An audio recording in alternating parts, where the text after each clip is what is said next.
Brainsmasher, back at you again. I've got another collection update for you.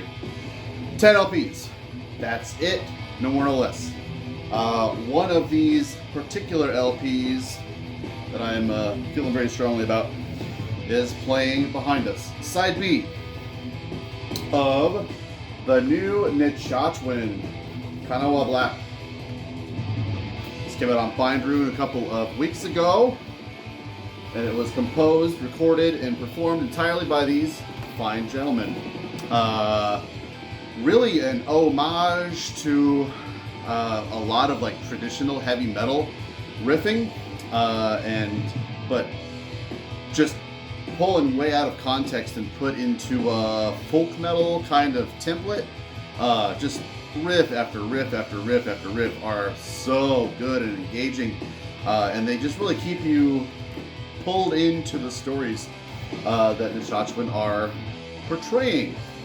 Beautiful spot gloss logo on there. If you haven't bought a Bindron release in a long time, they're about $22-23 a piece. I'd show you the vinyl. It's marble. It's gorgeous. They come with a CD version of it and a digital download, so you're getting 3 formats for about $22-23.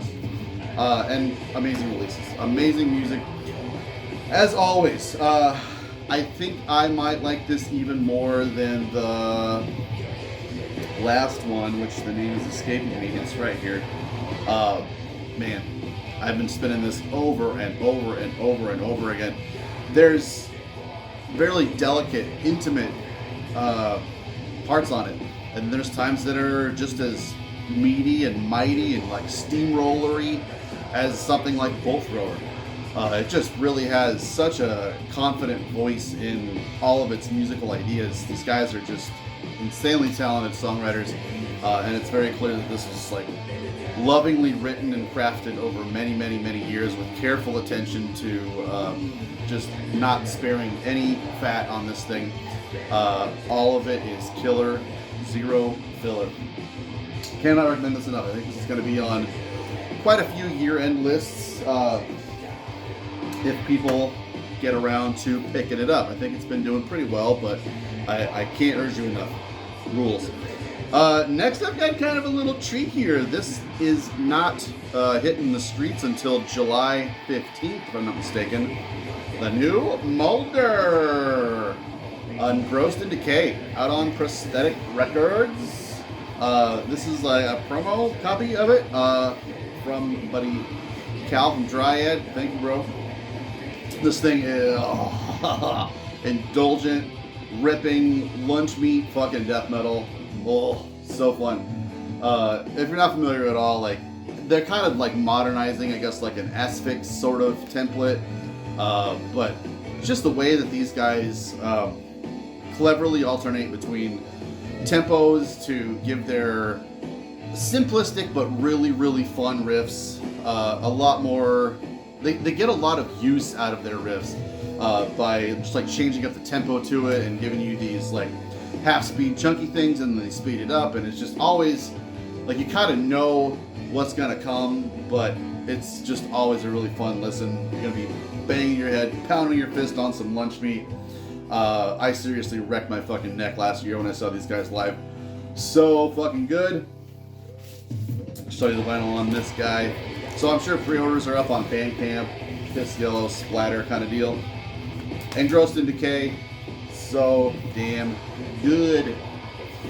If I seem like I'm speeding through these, I hope I'm not doing too bad.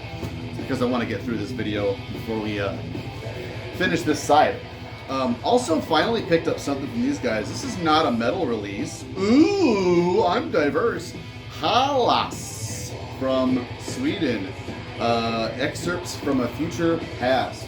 I don't remember how I really came across these guys. I want to say Spotify might have like suggested them to me or something, but I was really pulled in by the album cover, if I'm not mistaken.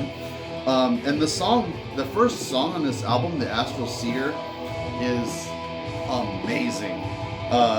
If you're not familiar with these guys at all, they're really like adventure rock is the genre that I've tagged that I've seen them going around.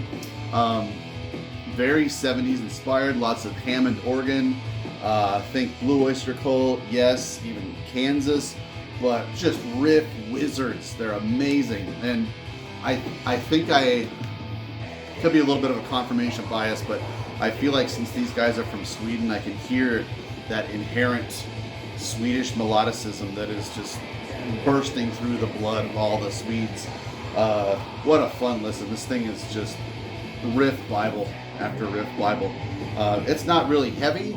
At its most, it's like a hard rock kind of thing. But just the atmosphere to it. The singer really has a lot of just kind of like a whispered sort of subdued voice to him. It's not like I think that this is the kind of music that would ordinarily be kind of broken by a singer if you didn't like the way the singer was singing. But this guy is really just like not overperforming the way that a lot of this kind of band ordinarily would. Like Kansas has a singer that just, you know, sings from the heavens. This is a lot more mystical and kind of foggy, and it just really draws you in and kind of paints this atmosphere of this mystical world of adventure rock. I think Hällas is like a Middle-earth kind of thing. I think it's just a black vinyl with a little insert here. Yeah. This came out on, I don't know, what label are you on, friend? And I want to say this is not their most recent album. I think they may have done an EP since then. I don't know. You can find it on the internet. Look up on the internet if that sounds good to you. I think this song is A Cure for Winter Plagues, and it's a song about ramps, which is a plant that tastes like onions and that you forage for. Anyways, Pest picked up this debut EP, 4 tracks. I believe this is the Swedish Pest. There are 3 Pests that were simultaneously putting out pretty good black metal in the early 2000s. This is Blasphemy is Thy Throne, out on Bloodstone Entertainment. I don't really know much about these guys. In fact, this was just given to me by my buddy. No insert, black vinyl. This is just really like an early 2000s type of pressing where it's like bare minimum. Probably CD is the format that would be more ideal to have this on. But this is really, really good. I was really in a death metal kind of phase, and then I got through a lot of the Warlord stuff. Kind of getting back into black metal because this just really scratched an itch for me that hasn't been enjoyed for quite a while. Like I said, they're from Sweden, but I wouldn't say this ordinarily sounds quite like a typical Swedish black metal band. Sounds more Finnish to me, I think. But yeah, rules. I'm probably going to get some more of their stuff based on the strength of that. Another contender for Album of the Year is Doldrum, The Knocking. This is a fairly new band. A friend of mine is in this band, Ben, and he joined 2 other members, and the name of their other band is escaping me right now, but I saw it on a lot of lists last year. They did a killer release. But The Knocking is very, very different. I think I first found out about this actually not from my friend who plays in this band, but Zenda posted this on their Facebook page, which is pretty ringing endorsement for a brand new band. And there is a ton of influence from Zenda, as you might expect. So they're from Denver, Colorado. And I have yet to like dig into the whole backstory on what this album is about and what they're like, the stories that they're portraying. Catafalque Records, I'm not familiar, put this out. It's just on black vinyl, I think. Yeah. But it's very, very interesting. The vocals are kind of strangely enunciated. It's just, I really can't get over how differently this is performed. So I've been kind of waiting for some free time to just sit down and listen to it with my full attention. I've just been kind of listening to it in passing, and I really, really like it. So kind of a half-assed review, I know, but like it deserves my full attention, and it deserves a more broadened review. So if that sounds interesting to you at all, the link for all this and everything else will be down below. And by the way, no. Also picked this up from my buddy Old Pagan. I don't know anything about this band, but my buddy gave me a copy of this. Hällas put this out, hand numbered. It's called Nechochwen. Let's be honest, you're not going to listen to this after I tell you what this is, but it's pretty good. I want to say these guys are German, and this is a pretty quick little EP, maybe 20 minutes or so. Let's see, it's black vinyl. Again, this is another one of those kind of mid to early 2000 vinyl pressings of black metal. Just nothing to it really, but sounds great. These guys are just really, really evil, nasty sounding German black metal. Nothing out of the ordinary really at all. But yeah, that was fun. This was kind of another one along with that Pest that like really got me into a black metal kind of mood. Buddy also bequeathed to my collection this Arcanum EP. A weird 3 EPs. I can't remember what this is called. It doesn't actually say what in the hell it is titled. But this is the one I think that came out 2004. I want to say this is the first one to come out after... Oh, what's it? The double CD, I think was it Campin'? I can't remember. But I found it weird that, yeah, like the title of this release is not printed. Here it is. Yeah, whatever that is. I don't fucking know. Sparked up more. Anyways, it's Arcanum. Great Swedish melodic black metal. There is Shamate in all its glory. Yeah, quick little fun release. Kind of toys around with some weird, like, slowed down vocals. And then you thought you were done listening to me talk about Warlord, but you're wrong. Holy Empire, triple LP release. High Roller, I love you. Comes with this giant booklet and a poster of the cover art. Like I said in my Warlord tribute review video, lots and lots of notes here and an interview with Bill Samus, I believe. This is a very, very great album, and really it's kind of their first proper full length, if you will. Yeah, poster, killer. So I haven't dug in yet to the bonus tracks on here, but there's 13 bonus tracks on this bitch.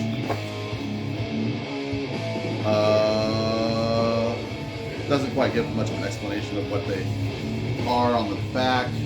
But yeah, I love this album. Had to have it on vinyl, and like it was pretty cheap for a triple LP, honestly. Also picked this one up, Azure Moonlight Legend.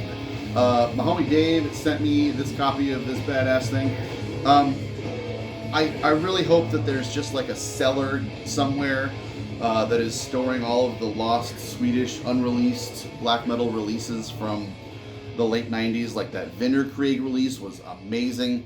And this is really the same account. I'm not sure if this was like completely unreleased or if it just kind of like leaked out into the underground or something back then.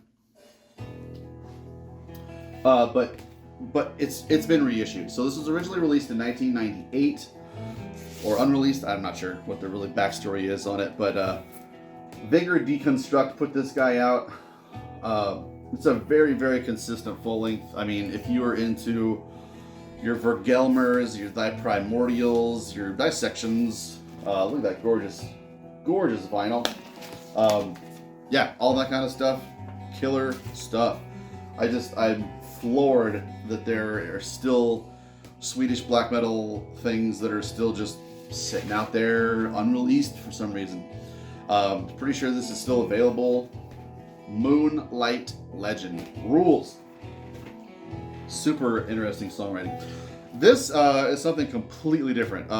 It's been years since I really delved into any noise stuff, but this was bequeathed to my collection by my buddy Cal as well.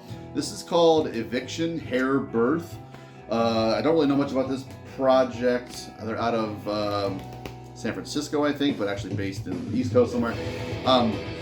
So this is as good as noise gets, in my opinion. Look at that white. Not a whole lot to look at here. It's like I feel like I'm diminishing noise when I say that a lot of it just kind of does the same thing for me. There was a time when I listened to quite a bit of noise. In fact, I've got quite a bit of Merzbow stuff in my collection. But I feel like either I'm missing something or I'm wrong when I say that it kind of all sounds the same. But this is pretty fun. It's satisfying. Got a lot of interesting clicky textures and things. In fact, I think I detected use of the Roland Juno 60 synthesizer, which is one that I have actually. But yeah, it's noise is something that there is, I think, a valid place for in my heart. It just kind of scrambles your brain and tickles some things that need to be tickled in ways that nothing else really can. It's like if you have a part of you that wants to tinker with things and has a fascination with the potential of sound experimentation and the layering of noisy textures, that is something that has to be somewhat tastefully done in order to just like share a palette for this kind of thing with an artist that does it. And so this is pretty tastefully done, I gotta say. So pretty interesting. It's not something I would like go out of my way to buy, I don't think, but I'm probably gonna put this on every once in a while. I've been following this guy on TikTok who like reviews noise stuff. His name is Chop 7 times. And it's got me kind of interested and reinvigorated to listen to this kind of stuff. So that was kind of fun to pick up. So that's 10 releases in the time before this side B is done. I hope you like some of these things, and if you haven't subscribed yet, I don't know what you're doing. Bye. Woohoo! That was a great video, and it was made possible mostly by me, but also thanks to the never-ending, undying love and support of my Patreon subscribers, some of whom are... If you would like to be a part of supporting my channel and encouraging me to make more content that's as good as the one you just watched, join the Patreon. It's $6.66 a month, and I would appreciate your support. Thanks for watching either way.